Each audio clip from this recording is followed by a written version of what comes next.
चरण सुखदाई, सिया राम चरण सुखदाई, सिया राम चरण सुखदाई, सिया राम चरण सुखदाई।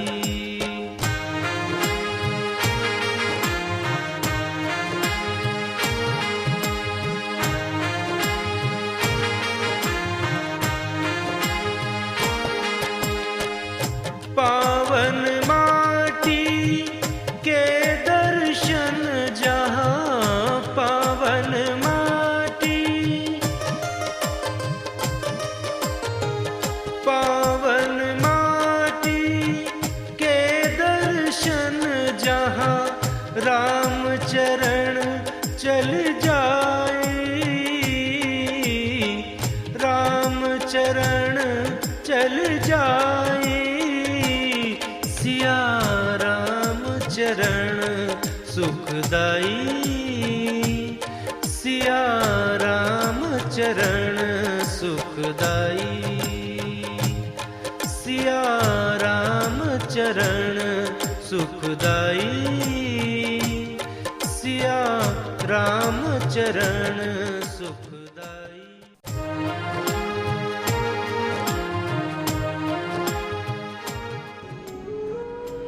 भाई और बहनों, जय श्री सीताराम। मलकानगिरी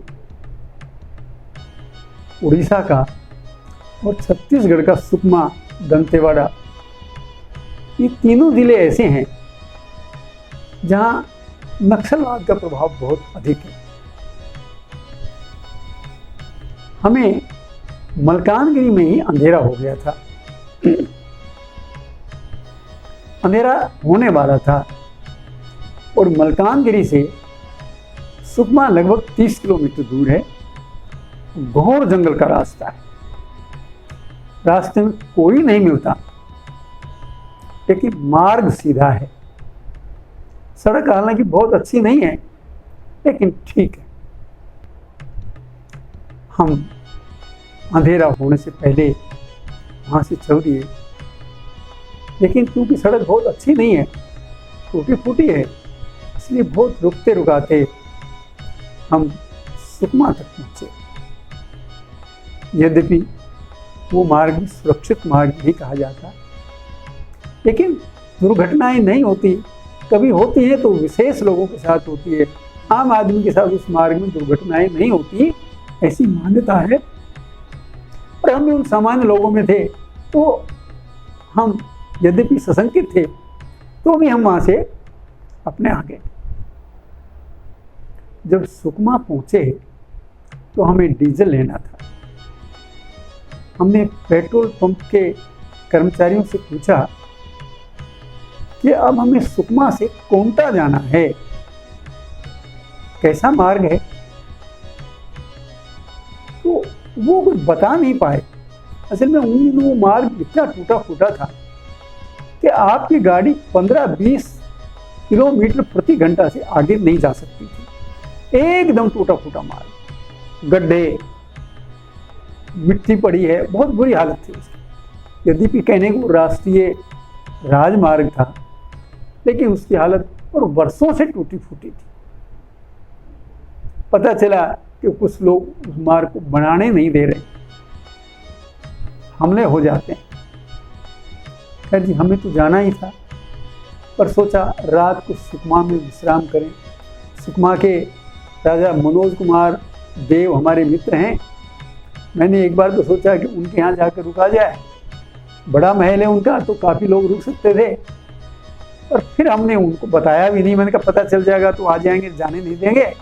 हमने आपस में निर्णय किया और अंत में ये हो भाई, हम किसी को कुछ कहते नहीं, हम किसी के हिट लिस्ट में नहीं है, हमें कोई कुछ नहीं कहेगा, तो हमें रात को चल देना चाहिए। हम चल तो दिए, लेकिन आगे जाकर ध्यान आया कि सुकमा से 8 किलोमीटर आगे रामारम चिटमिट्टीन माँ का मंदिर है, जो सड़क से करीब 1-1.5 किलोमीटर अंदर घोर जंगल में है। और वहां जाने की हिम्मत तो लोग दिन में भी नहीं जुटाते। हम जैसे अनजान लोग रात को वहां कैसे जाएंगे, और जाएंगे तो करेंगे क्या, क्योंकि अंधेरे में कुछ दिखना तो है नहीं। हमने अपने यात्रियों से पूछा, भाई ये स्थिति है। तो अयोध्या के दो संत थे, वृद्ध थे, उन्होंने कहा जी से जान चली जाए पर हम तो माँ के दर्शन करके ही जाएंगे। वहाँ चिटमिट्टीन रामारम मंदिर है। मान्यता है कि भगवान राम ने यहाँ भू देवी का पूजन किया था। मिट्टीन का मतलब भू। अब वो दो संत अड़ गए कि नहीं, हम तो दर्शन करके ही जाएंगे। कुछ लोगों ने कहा वहां जाने का क्या लाभ, दिखना तो है नहीं। लेकिन अधिकांश लोगों ने कहा जो होगा सो देखा जाएगा, राम जी की यात्रा पे हैं, हम कोई लूट करने थोड़ी आए हैं, हम भग के थोड़ी जा रहे हैं। ज्यादा लोगों ने कहा नहीं, दर्शन करके ही चलना चाहिए। अब मन में बहुत भय व्याप्त था, क्योंकि वहां तो लोग दिन में भी नहीं जाते, और उस समय तो ये पता चला था कि उस जंगल में शेर भी रहते हैं। बंधुओं, 3 गाड़ियां, लगभग 30 यात्री निर्णय किया कि दर्शन करके चलेंगे। मैंने कहा, सख्त निर्देश दिया कि कोई भी आदमी ज्यादा देर नहीं रुकेगा और 5 मिनट से ज्यादा गाड़ी नहीं ठहरेगी।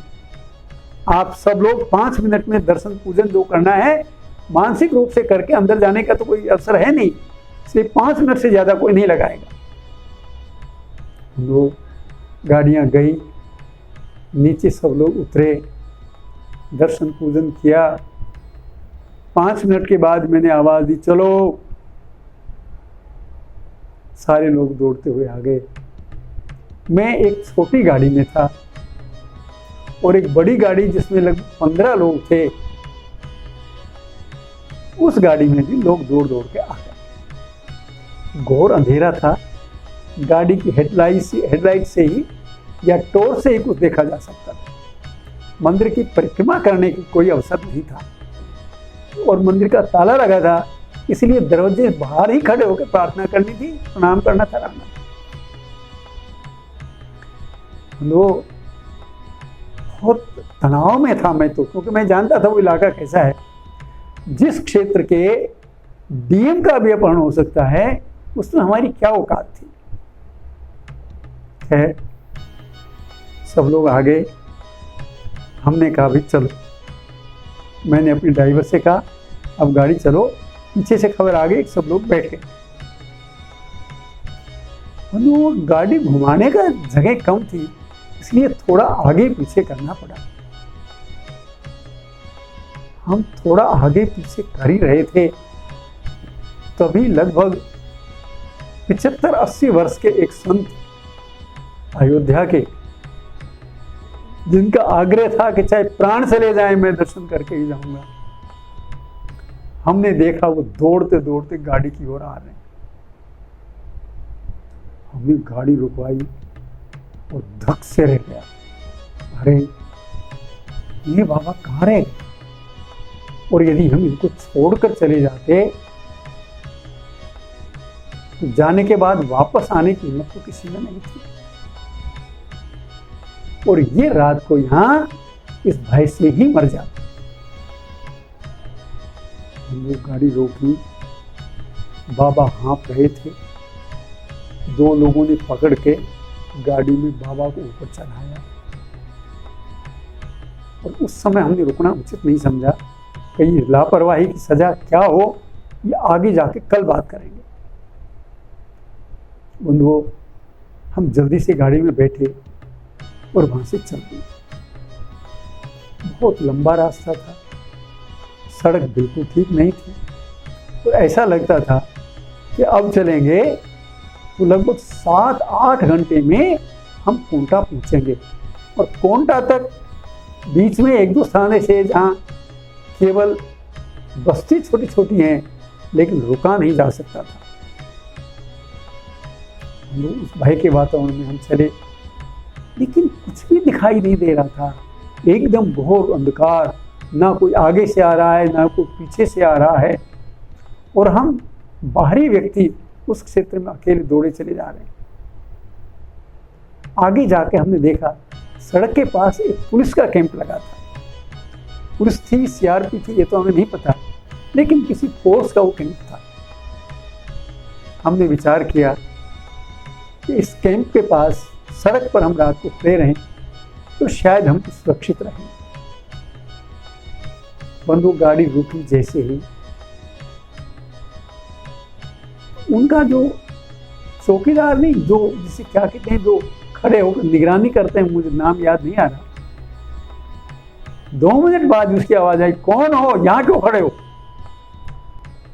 हमने कहा भैया यात्री हैं, अयोध्या से आए हैं, कोंटा तक जाना है, सड़क बहुत खराब है, चलने की हिम्मत नहीं है, यहाँ इसलिए खड़े हैं कि हम अपने आप को आपके पास सुरक्षित अनुभव कर रहे हैं। उन्होंने कहा यहाँ नहीं खड़े होगे, चले जाओ यहाँ से। हमने पूछा कहाँ चले जाएं? हमें नहीं पता, ये तो चलने से पहले सोचना था कहाँ चले जाएं। अब यहाँ तुम्हें रुकने की, कैंप के पास रुकने की अनुमति नहीं है, और कैंप से 1 किलोमीटर के घेरे में आगे पीछे कहीं नहीं रुकना, आदेश है। बंधुओं, जो फोर्स दूसरों की सुरक्षा करती है, वो फोर्स सुरक्षा मांगने पर भी हमें सुरक्षा देने से सीधे सीधे मना कर दी। बाद में पता चला कि हमारी तरह ही लोग बहाना करके उनके पास रुक जाते हैं और मौका देखकर फोर्स पर ही आक्रमण कर देते हैं। अब आप अनुमान कीजिए वो कितना खौफनाक क्षेत्र होगा, जहां पूरा कैंप, उस कैंप में 100, 125, 150 तो फोर्स होगी, लेकिन वो भी आश्वस्त नहीं थे कि वो सुरक्षित हैं। और बंधुओं, उन्होंने डांट मारकर हमें वहां से भगा दिया। अब भगवान का नाम लेकर हनुमान चालीसा का पाठ करते हुए हम रात भर चलते रहे, और शायद सुबह 4 बजे के आसपास या 5 बजे के आसपास हम लोग कोंटा के नज़दीक पहुंचे। तब हमें राहत की सांस आई। यात्रा जहाँ रोचक है, वहाँ भयप्रद भी है, लेकिन यदि हमें हनुमान जी का साथ हो, उनका संरक्षण हो, गोली, बंदूक, लाठी, छुरा, तलवार, सब उस सुरक्षा के सामने, उस सुरक्षा कवच के सामने सब कुछ फेल है। हमें सावधानी तो बरतनी चाहिए, लेकिन सहारा एक ही, वो है श्री राम। जय श्री राम।